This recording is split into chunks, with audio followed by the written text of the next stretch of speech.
Welcome back to Enggeniuss. In part 1, we revised important literary terms such as catharsis, hamartia, archetype, symbolisis, and negative capability. अब part 2 में हम literary theory के सबसे महत्वपूर्ण concept को समझेंगे जो UGC net English, set, MA English entrance और पीएचडी एंट्रेंस एग्जाम्स में बार बार पूछे जाते हैं।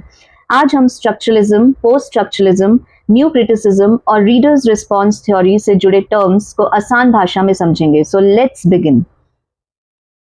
Our first term is signifier. This concept comes from Ferdinand de Saussure, the father of modern linguistics. According to Saussure, language is made up of signs. जब भी हम कोई शब्द सुनते हैं या पढ़ते हैं, उसका एक फिजिकल फॉर्म होता है। For example, the word tree, TREE, जो लेटर्स हम देखते हैं या ट्री जो साउंड हम सुनते हैं वही सिग्निफायर है। Remember, signifier equals to word or sound form. So UGC net trick is signifier equals to sign's physical shape. Now let's understand signified. When you hear the word tree, immediately a mental image appears in your mind. आपके मन में पेड़ की जो भी अवधारणा या concept बनता है वही सिग्निफाइड कहलाता है। So tree, the word equals to signifier, tree, the concept equals to signified. So remember, signified equals to concept. The next term is slang.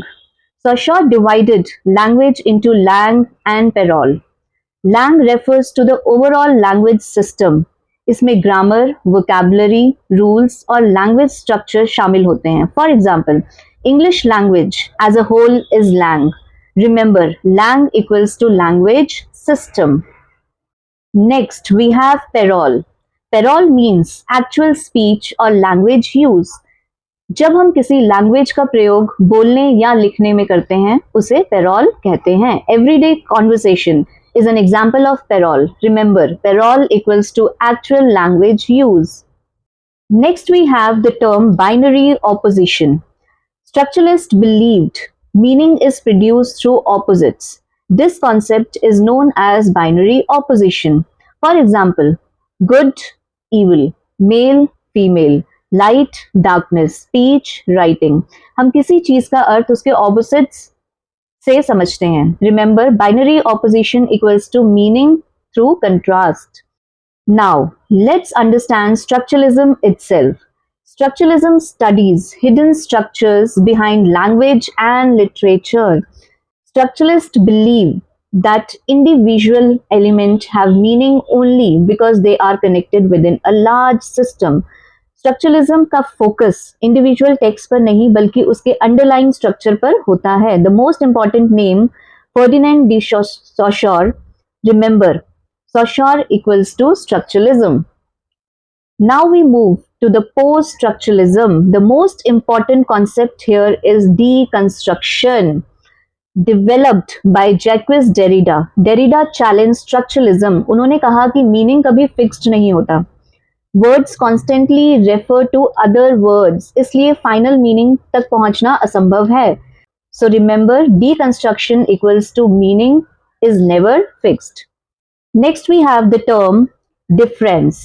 Difference is Derrida's most important concept. This concept combines two ideas. One is difference and the other is differential. किसी शब्द का अर्थ दूसरे शब्द से अलग होने के कारण बनता है और वह अर्थ हमेशा आगे टलता रहता है. Meaning is continuously postponed. So remember, difference equals to difference plus differential. Next we have the term logocentrism. Derrida also criticized logocentrism. Logocentrism is the belief that a stable center of meaning exists. Western philosophy often searched for one final truth, लेकिन Derrida ने कहा कि कोई final center नहीं होता. Meaning is always shifting. So remember, logocentrism equals to belief in fixed meaning.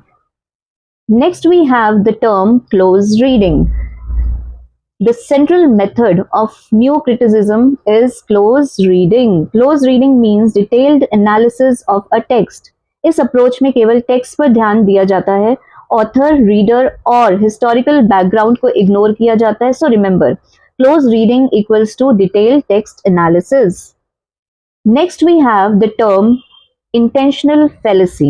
This concept was introduced by Wimsatt and Beardsley. Intentional fallacy means judging a text based on the author's intention. New critics believe that once a text is published, it becomes independent. Author क्या सोच रहा था ये महत्वपूर्ण नहीं है.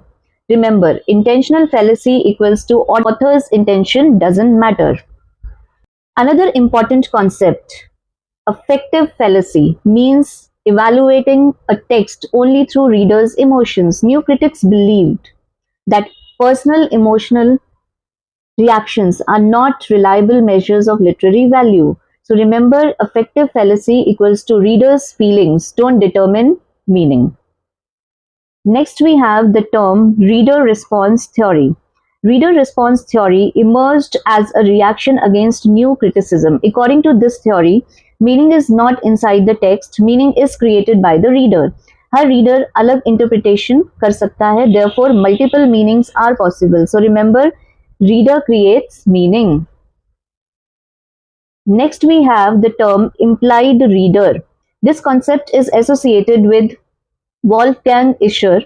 The implied reader is the ideal reader imagined by the text. Text itself guides reader towards particular interpretations. Remember, Wolfgang equals to implied reader. Last but not the least, we have the term interpretive communities. This concept belonged to Stanley Fish. Fish argued that readers interpret text according to the communities they belong to. Students, teachers, critics, and historians may interpret the same text differently. Meaning depends upon social and cultural group. Remember, Stanley Fish equals to interpretive communities. Now, let's have the final revision. Signifier equals to word, signified concept, language system, parole actual speech, binary opposition opposites, structuralism Saussure, deconstruction Derrida, difference plus differential, logocentrism fixed meaning, close reading is associated with new criticism, intentional fallacy is associated with author, affective fallacy is associated with reader, reader response, meaning by reader, implied reader is associated with Wolfgang Isser, and interpretive communities is associated with Stanley Fish. So dear students, अब आपने 30 सबसे महत्वपूर्ण literary device revise कर लिए.